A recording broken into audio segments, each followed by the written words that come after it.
Hi, I'm Steve Plaich, and I'll be your host for this edition of Voices from the Village. Tonight, we'll be talking about Cuba, A New Deal. With me tonight, I'm very pleased to have people who know a heck of a lot more about this than I do, so I'm really looking forward to learning myself.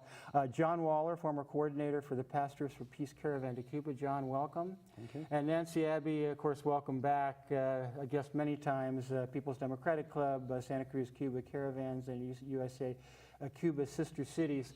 As we get started, John, why don't you let our audience know you a little bit, what your background is and how you really became engaged in the issue of Cuba and Cuba relations. Okay. As I start talking, you can tell I'm not from around here. I'm English. And that's the King's English right there. Yep. I used to work as a manager in the British National Health Service.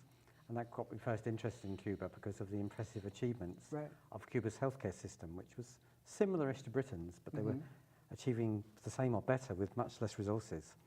So I first went to Cuba leading a delegation of health workers to study Cuba's health system. And I was there at the time when Cuba's trade deal with the Soviet Union had ended. The Soviet Union had collapsed, and the economy was in free fall, and the US was trying to move in for the kill. And I could see what suffering was occurring because of the US blockade. And that motivated me to become involved in solidarity with Cuba.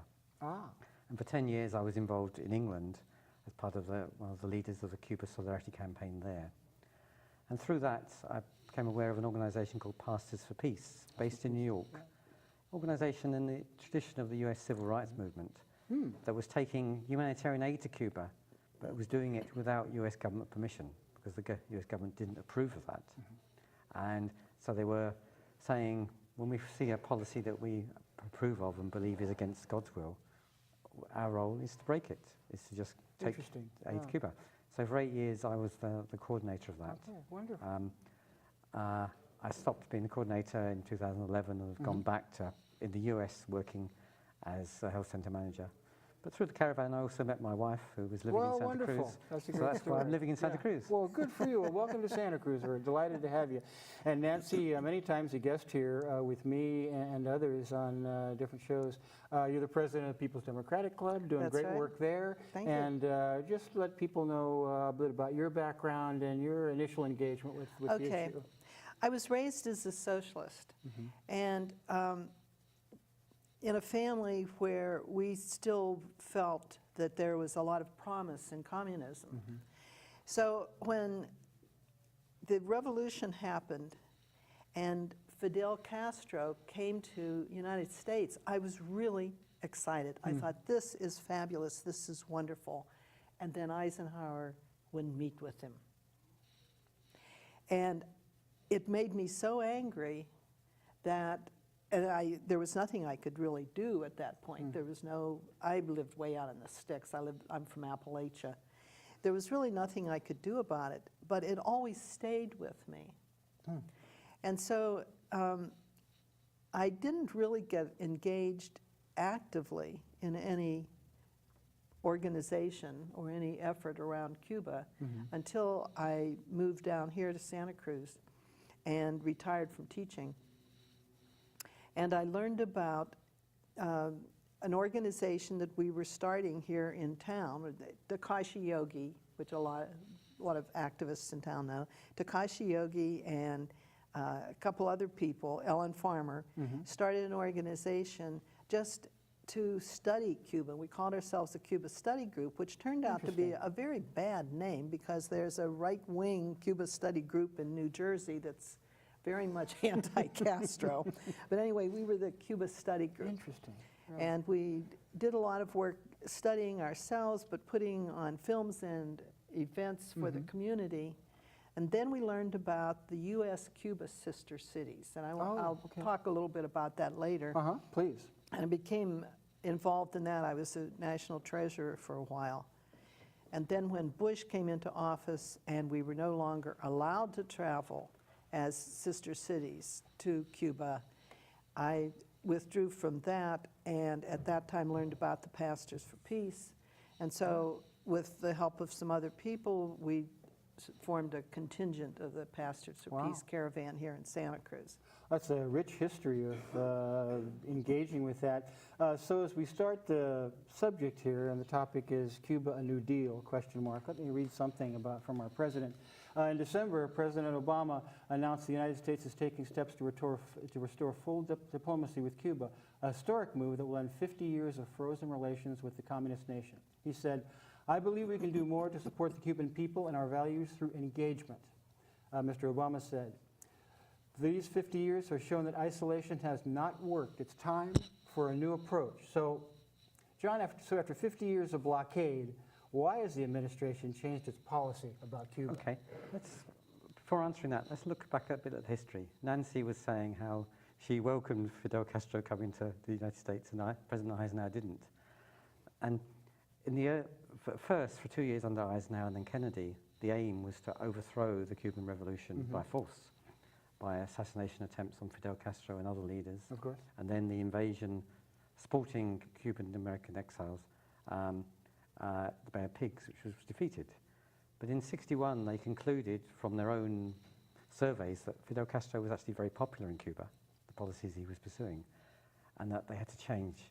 So what they did was to institute the economic blockade, which was basically an attempt to bring the Cuban economy down, to cut off all trade with the US and as much trade as possible with the rest of the world, and starve the Cuban people, and to get them to rise up in opposition to the government. That was the fundamental policy. But also there was a second, lesser track, which was to create contact in a controlled way to build up opponents of Castro, opponents of the revolution, dissidents, and so through that contact, generate that counter-revolution. And they also were determined to try and isolate Cuba from its natural constituency and trading partners, not just in the US, but in the rest of Latin America. So what Obama was recognizing that the blockade policy, although it has done an enormous amount of damage to Cuba over 50 years, hadn't achieved its objectives. The Cuban people hadn't risen up, and that he concluded, I think rightly, that they weren't going to rise up, and so there was a need for a change. But he was also responding to pressure from the rest of Latin America, because for 30 years Cuba had remained isolated in Latin America. But then in the last 20 years, that's all changed. Cuba has now very good diplomatic relations with the rest of the Americas. And Secretary of State John Kerry admitted at the same time as Obama made that speech, he said, it's not Cuba that's isolated by our policy, it's we who are isolated by our policy. It's an interesting perspective. Yeah. So what Obama is now saying is that the blockade hasn't worked. He's taking some steps that he can take, maybe not all yet he could, but certainly some, to ease it. He said that rightly that the full elimination of it has to be done by Congress, because some of it is enshrined in law. But also he's talking about the other track, which is that we want to encourage more contact with Cuba.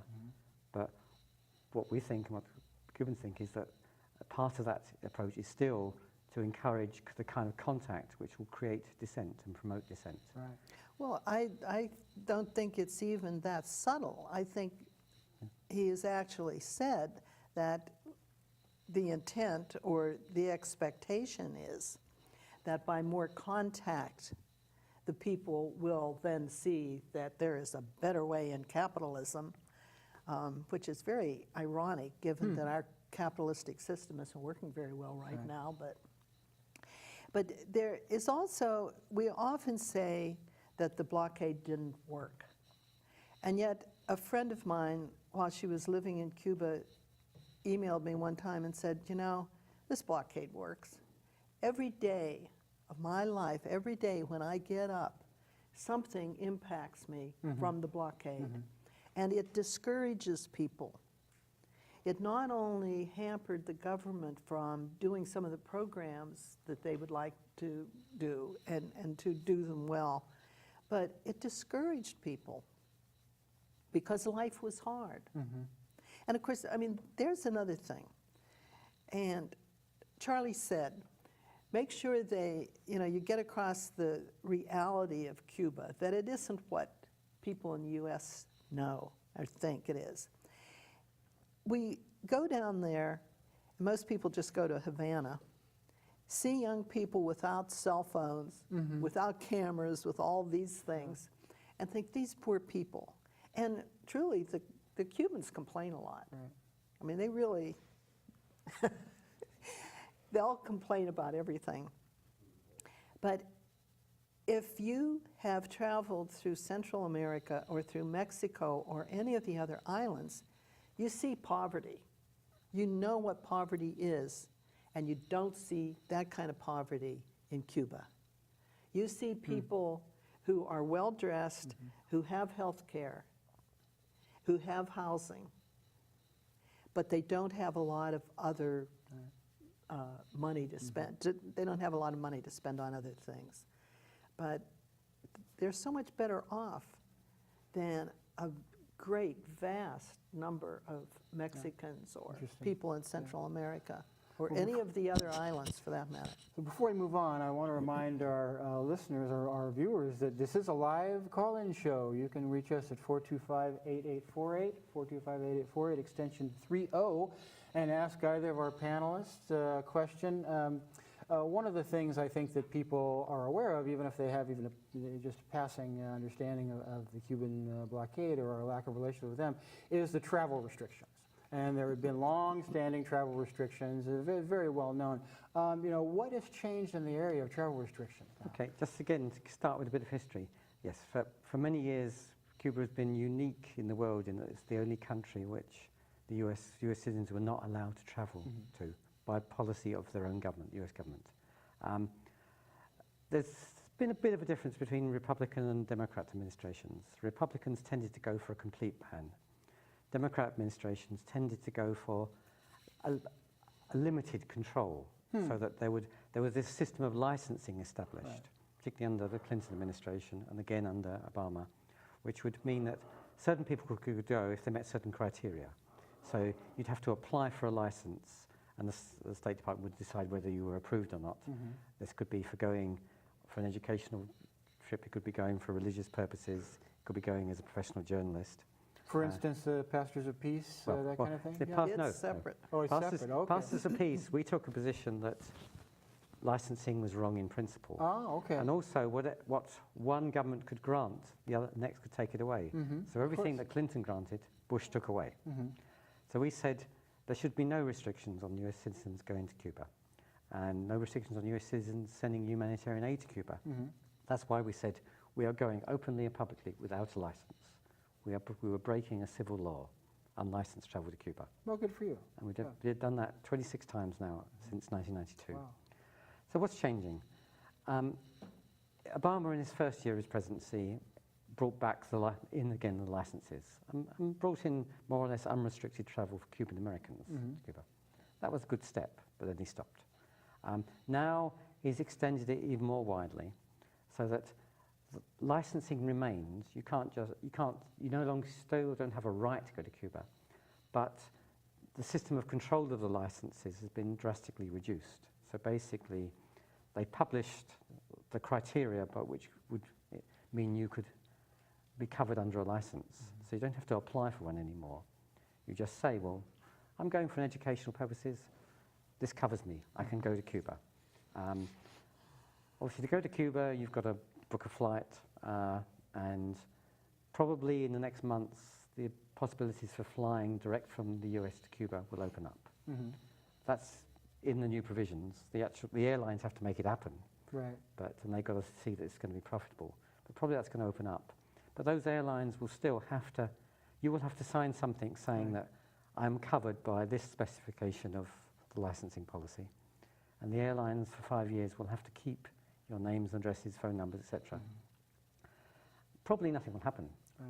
There's still a chance that in 2 years we may have a Republican president who's opposed to the licenses, and there will be follow-up. I'm not saying that will happen. I think it's unlikely. And so this is an opportunity now for US people to go to Cuba in a far less restricted way. There is, though, the caveat that you still can't go as a tourist. And if you go for educational purposes, you're supposed to spend all your time for those educational purposes.